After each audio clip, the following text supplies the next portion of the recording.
Greetings Samurai! In this video we introduce you to a free bonus adventure for the Legend of the Five Rings role-playing game. There is a passing mention of this in the back of the introductory adventure found in the beginner box, but you might miss it.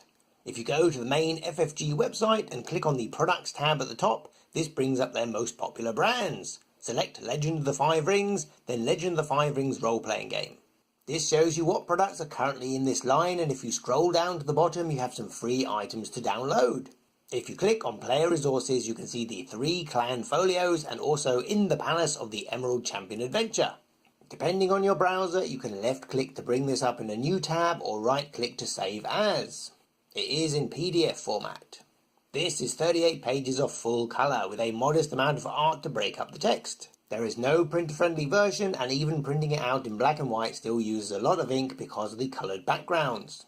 And remember, it is formatted for American paper sizes, so if you aren't using American paper, then you have the choice of shrinking to fit the page or printing actual size and losing some information on the right-hand side. Layout-wise, it follows the convention set up in the adventure book in the beginner box, with the GM text in black, narration to be read aloud in red, and boxed callouts for new rules and GM and setting help.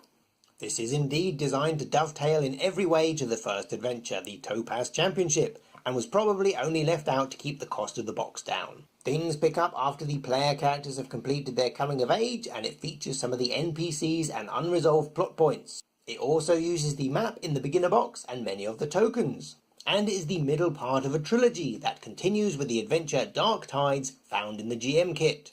You could play this without completing the first part or with experienced players, and there are helpful sidebars giving advice on how to do so. Plus it begins with a long journey where fresh characters can get to know each other. But it does benefit from access to the map and possibly the tokens, and much of the description is geared towards the pre-generated characters.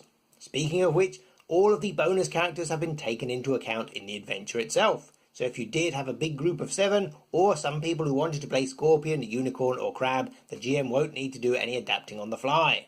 New rules are introduced throughout, and as the premise of the adventure is that the player characters are learning to become Emerald Magistrates, there is training involved where new setting information and mechanics can be introduced or practiced. This presents those players not familiar with Bushido and Rokugan's complex etiquette to work things out in a safe environment. L5R adventures are generally about lots of people plotting and scheming, and all the NPCs with their machinations may present a lot for someone who is new to GMing to get their teeth into. There are no longer bold reminders at the bottom of each page not to miss anything. This adventure is also an investigation, and traditionally this is done in a particular way in Rokugan, favouring testimony rather than evidence. The box that explains this vital distinction is hidden away on page 25, and its significance could be easy to miss for those new to the setting. On the back there is an epilogue and 5 future adventure ideas if your GM is happy to improvise until the release of Dark Tides. All in all, it is a firm next step for the beginner, and the choice of antagonists certainly surprised us.